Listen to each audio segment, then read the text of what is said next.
Out of the darkness of pre-recorded history emerged this extraordinary organ, the human brain. It yielded the human mind, which has a unique quality, the ability to be conscious of self, the ability to understand one's place on the planet and in time. But what is the relationship between brain and mind? Are they one and the same? Are they different? And if so, in what way? These questions have been raised by philosophers, theologians, and scientists for centuries. Dr. Wayne Viney of Colorado State University is a leading scholar on the history of psychology. For me, it is appropriate that we visit about the mind-brain problem on a university campus, because in a way, a university is about the life of the mind. We walk across any campus, and we can't help but be intimidated by the vast depth and range of knowledge represented by the various disciplines. For example, I walk by the chemistry building, a virtual beehive of intellectual activity, and I wonder, what would it be like to live for a while in the special mental world of a chemist?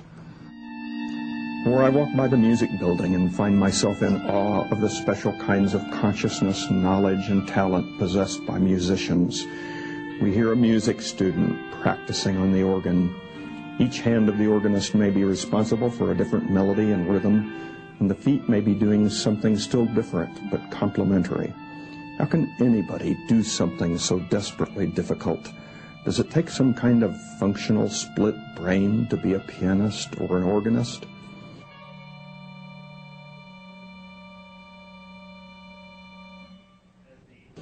Then I walk by a classroom and hear a statistics professor delivering a lecture. He knows so much more than I know about statistics.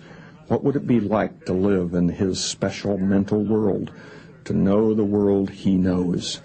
Yes, the university is about the life of the mind. The French philosopher René Descartes was one of the first modern thinkers to discuss the relationship between the brain and the mind. Descartes believed strongly in the reality of the mental and physical worlds. His problem was to figure out how these two worlds influenced each other.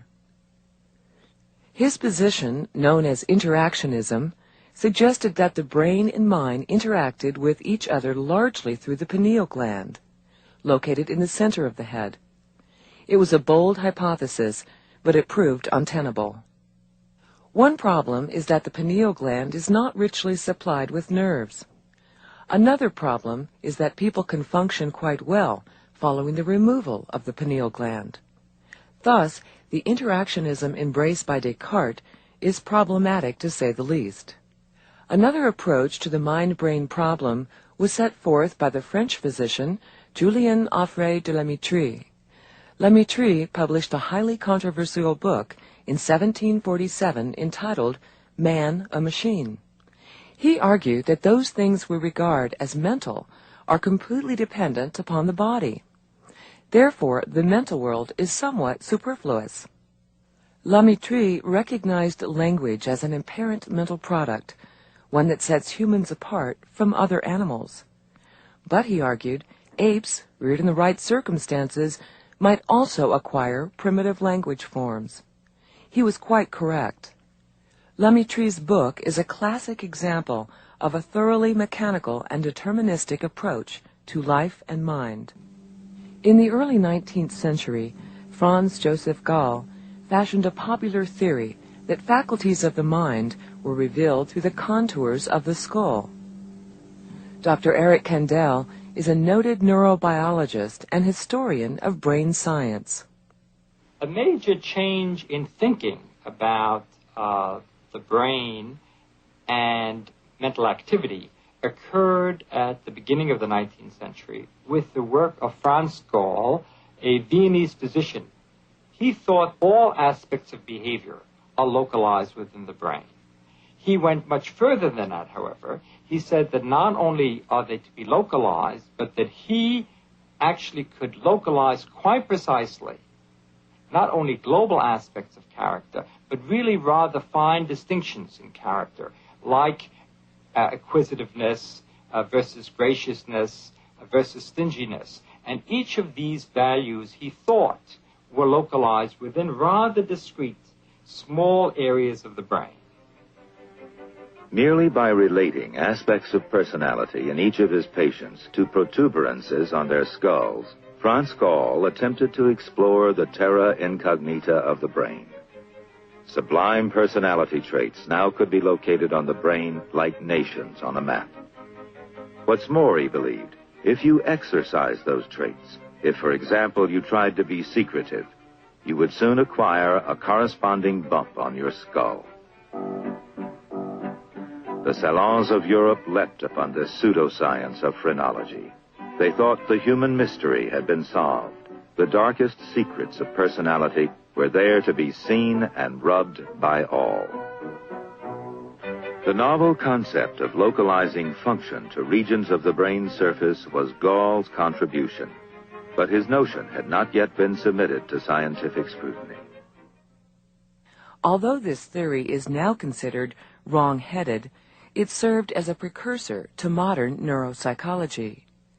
It is, of course, the brain tissue inside the skull that directs our physical and mental life.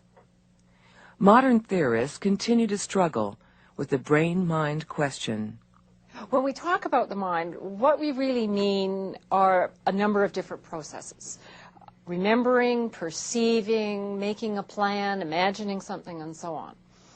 Now, it looks like all of those things are, in fact, processes in the physical brain, and that there isn't some other thing, like a soul or a spirit, that does the thinking and the perceiving and the feeling, that it's just the brain. Now, on the other hand, I'm not inclined to say that the mind just is the brain, because the brain does many things other than and in addition to these psychological things. It regulates growth, for example. It regulates the sleep and awake and dreaming cycles. It regulates blood pressure. So some of the things that the brain does are mind things, and some of the things that the brain does aren't. But the important part of the story is there a mind that's independent of the brain, that is somehow a thing apart? And there my answer is, it seems not to be. So, where are we today with respect to mind and brain? There can be little question that we have made enormous progress, and thanks to the research with new technologies, we have a much better understanding of the relationship between the brain and mental processes. Still, there are major disagreements among leading authorities. Some of the disagreements are illustrated in a simple question. If, in theory, we could develop an exhaustive understanding of the chemistry and the physiology of the brain, would we thereby have an exhaustive understanding of the mental world, of the world of consciousness and experience? There are those who would answer in the affirmative. Others would insist that an exhaustive understanding of the brain would not result in a complete understanding of mental processes because there is no thoroughgoing type identity between mental and physical processes. They're two different things. Let me illustrate with an analogy. We may all agree that a musical melody is absolutely dependent upon underlying elements or notes. Even so, the melody in its wholeness has an identity of its own. In other words, the whole is somehow different than the sum of the parts. It might also be argued that mental processes, though completely dependent upon the nervous system, are still somehow different and need, at least partly, to be understood in their own terms. One thing is certain. The mystery of mind and brain is still with us and is likely to continue to be with us for a long time to come. Rather than forming conclusions about what constitutes the mind, this program sets the stage for the rest of the series, directed toward unraveling the nature of mind.